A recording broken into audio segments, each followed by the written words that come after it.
우리는 매일 성경 순서에 따라 역대상 말씀을 함께 묵상하고 있습니다. 오늘 우리는 하나님을 기억하는 백성이라는 제목으로 하나님의 말씀을 나누고자 합니다.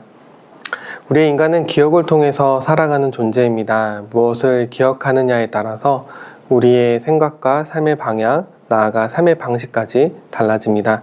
성경을 보면 하나님께서는 끊임없이 기억하라라고 말씀하십니다. 하나님 스스로도 당신의 약속을 기억하시고 당신의 백성에게도 구원의 역사와 언약을 기억하라라고 명령하십니다. 오늘 본문 역대상 16장 1절에서 22절은 다윗 왕이 하나님의 언약궤를 예루살렘으로 옮겨온 후 모든 백성과 함께 감격적인 예배와 찬양을 드리는 이 아름다운 장면을 보여주고 있습니다. 이 예배는 단순한 축제를 넘어서 하나님을 향한 깊은 신앙 고백이 담겨져 있는 것입니다. 오늘 말씀을 통해서 다윗과 이스라엘 백성들이 하나님을 어떻게 기억하며 예배했는지 함께 살펴보도록 하겠습니다. 같이 한번 1절 말씀 읽어볼 텐데요. 1절 말씀 제가 읽도록 하겠습니다. 하나님의 궤를 메고 들어가서 다윗이 그것을 위하여 친 장막 가운데 두고 번제와 화목제를 하나님께 드리니라. 본문 1절은 하나님의 궤, 즉 언약궤를 다윗이 마련한 장막 안으로 옮기는 장면으로 시작을 합니다. 이 언약궤는 단순한 상자나 유물이 아니었습니다. 이 언약궤는 하나님과의 약속, 그리고 그분이 함께 하신다라는 것을 생생히 보여주는 가장 핵심적인 요소입니다. 다윗은 단순히 이스라엘의 정치적 수도를 세우려 한 것은 아닙니다. 그는 하나님의 임재가 머무시는 예배의 중심지를 만들고자 하였습니다. 하나님의 언약궤를 삶의 한 가운데 모신다는 것은 백성들의 모든 삶이 하나님의 약속과 그분의 행동, 그분이 동행하심 안에서만 참된 의미를 갖는다는 믿음의 고백이 있는 것입니다. 오늘날 우리 교회 공동체에도 마찬가지입니다. 화려한 건물이나 다양한 프로그램, 잘 짜여진 교회 조직이 중심이 될 수는 없습니다. 오직 예수 그리스도를 통해서 완성된 하나님이 살아계신 그 약속과 그분의 임재하심이 우리 공동체의 심장이 되어야 합니다. 그것이 우리 교회의 중심이 되기를 소망합니다. 두 번째로 저희가 같이 볼 거는 8절과 12, 13절 말씀 한번 같이 보고 시작하겠습니다. 너희는 여호와께 감사하며 그의 이름을 불러 아뢰며 그가 행하신 일을 만민 중에 알지어다. 그의 종 이스라엘의 후손 곧 택하신 야곱의 자손 너희는 그의 행하신 기사와 그의 이적과 그의 입의 법도를 기억할지어다. 8절부터 다윗은 아삽과 레위 사람들에게 찬양의 직무를 맡기며 예배에서 무엇을 노래해야 하며 어떻게 해야 하는지에 대해서 알려줍니다. 여기서 반복적으로 강조되는 단어가 바로 기억하라입니다. 이 기억하라라는 것은 단순히 과거를 떠올리는 것이 아닙니다. 하나님의 구원의 역사와 그분의 변함없는 약속을 현재의 삶 속에서 붙들고 살아가는 그 믿음의 행동을 뜻하게 됩니다. 하나님의 백성은 순간적인 감정이나 일시적인 열정으로 찬양하지 않습니다. 그들은 하나님의 이름, 그분이 하신 놀라운 일들, 그분의 말씀과 기적, 그리고 그분의 공의로운 판단을 기억하며 예배하게 됩니다. 이 기억은 우리가 누구이며 왜 부르심을 받았는지 다시 한번 확인하는 언약 백성으로의 거룩한 다짐이 되게 됩니다. 예배는 하나님의 구원 역사를 선포하고 오늘 우리의 삶에 그 의미를 적용하는 굉장히 소중한 시간이 됩니다. 특히 15절은 이렇게 강조합니다. 너희는 그의 언약 곧 천대에 명령하신 말씀을 영원히 기억할지어다. 이 말씀은 우리의 예배가 단순히 인간적인 반응이 아니라 먼저 우리를 기억하시고 약속을 지키시는 하나님께 드리는 응답임을 보여주고 있습니다. 하나님께서 먼저 우리를 기억하시고 신실하게 그 약속을 이루시며 우리를 붙드시는 분이시라는 것입니다. 신명기 7장 9절에는 이렇게 선언하고 있습니다. 그런즉 너는 알라 오직 내 하나님 여호와는 하나님이시오 신실하신 하나님이시라. 그를 사랑하고 그의 계명을 지키는 자에게는 천대까지 그의 언약을 이행하시며 그 인애를 베푸시되. 그러므로 예배는 하나님을 기억하며 찬양하는 우리의 의무이기도 하지만 그 이전에 먼저 우리를 기억하시고 변함없이 언약을 이루시는 하나님의 은혜에 대한 감사와 헌신의 표현입니다.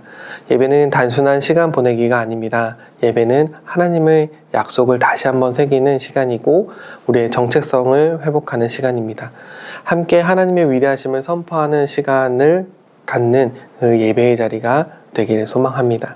그리고 하나님의 임재 앞에서 우리의 삶의 방향을 새롭게 다지는 시간이길 소망합니다. 매주 드리는 우리의 예배 속에서 이 기억의 힘이 살아 숨쉬어야 하는 이유가 되는 것입니다. 저희가 세 번째로 볼 거는 19절에서 22절 말씀입니다. 그때 너희 사람 수가 적어서 보잘것 없으며 그 땅에 객이 되어 이 민족에게서 저 민족에게로 이 나라에서 다른 민족에게로 유랑하였도다. 여호와께서는 사람이 그를 해하기를 용납하지 아니하시고 그들 때문에 왕들을 꾸짖어 이르시기를 나의 기름 부은 자에게 손을 대지 말며 나의 선지자를 해하지 말라 하셨도다. 본문 19절부터 22절은 과거 이스라엘 백성들이 얼마나 수적으로 적고 힘이 없었는지 생생하게 보여주고 있습니다. 그들은 나그네처럼 이곳저곳을 떠돌아 다녔습니다. 하지만 하나님께서는 세상의 눈으로 볼 때 약하고 수가 적고 나그네와 같은 자들을 통해서 당신의 위대한 계획을 이루어 가십니다. 우리는 때때로 나의 힘이 적고 내가 너무나 부족하고 연약하여서 힘이 없다고 느껴져서 아무것도 할 수 없다고 낙심할 때가 있습니다. 우리는 흔히 가진 것이 많고 힘이 세고 똑똑하고 일을 더 잘할 수 있는 사람이 있지 않을까라는 생각 안에서 나의 역할을 축소할 때가 있습니다. 하지만 하나님은 일을 잘하는 사람을 세우시는 것이 아니라 하나님이 일하시기에 편한 사람, 하나님이 일하기에 합당한 사람을 쓰십니다.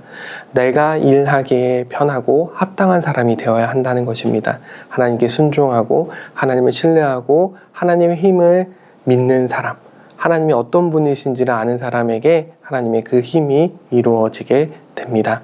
하나님의 약속은 인간적인 힘이나 조건이 아니라 오직 하나님을 믿고 의지하는 사람들을 통해서 이루어지게 됩니다. 오늘 말씀을 통해서 우리는 다윗과 이스라엘 백성이 언약궤를 중심으로 하나님을 기억하고 찬양했던 모습을 살펴보았습니다. 이를 통해서 언약 백성이 우리의 정체성을 다시 한번 되새기게 되기를 소망합니다. 하나님의 백성은 하나님과의 약속과 임재를 중심으로 모이게 됩니다. 예배는 살아계신 하나님의 임재이며 그 임재 앞에서 우리 자신을 새롭게 하는 공동체의 고백입니다. 예배는 하나님의 언약을 기억하고 선포하는 거룩한 시간입니다. 예배는 과거의 구원의 역사를 되새기고 현재의 삶을 깨달으며 미래의 소망을 확신하는 시간이 됩니다. 이 기억은 공동체를 더 굳건하게 할 것입니다. 하나님의 신실함을 더 드러내게 할 것입니다. 하나님은 먼저 우리를 기억하시며 작고 연약한 자를 통해 언약을 이루어 가고 계십니다. 우리가 하나님을 기억할 수 있는 이유는 그분이 먼저 우리를 기억하여 주셨고 우리를 선택하여 주시고 사랑해 주셨기 때문입니다. 하나님은 능력 있는 사람을 찾으시는 것이 아니라 자신을 의지하는 겸손한 사람을 통해 일하고 계십니다. 이제 우리 자신에게 진지하게 한번 물어보고 나아갈 때이지 않을까 생각해 봅니다. 나는 예배를 통해 정말 하나님의 언약을 기억하고 있는가? 나의 예배는 감정이나 분위기에 좌지우지 되는 것이 아니라 하나님의 신실하심에 뿌리 내리고 있는 것인가? 나는 지금 하나님을 얼마나 신뢰하며 그분의 약속 안에 살아가고 있는가? 하나님을 기억하는 백성은 흔들리지 않습니다. 그들은 과거의 은혜를 기억하고 현재의 어려움 속에서도 믿음을 굳게 붙들며 장차 완성될 하나님 나라를 향한 소망 가운데 살아가고 있습니다. 우리 모두가 이 언약의 기억 속에서 믿음을 새롭게 하고 오직 하나님만으로 만족하며 참된 예배자가 되기를 간절히 소망합니다. 오늘 이 기도 제목 놓고 우리가 진정한 예배자가 될 수 있도록 하나님을 섬기며 나아가는 오늘 하루가 될 수 있도록 도와달라고 같이 기도하며 나아가겠습니다. 기도하겠습니다. 하나님의 귀하신 사랑과 은혜 가운데 불러주심에 감사합니다. 놀라우신 뜻 가운데 그 기억 가운데 하나님 저희들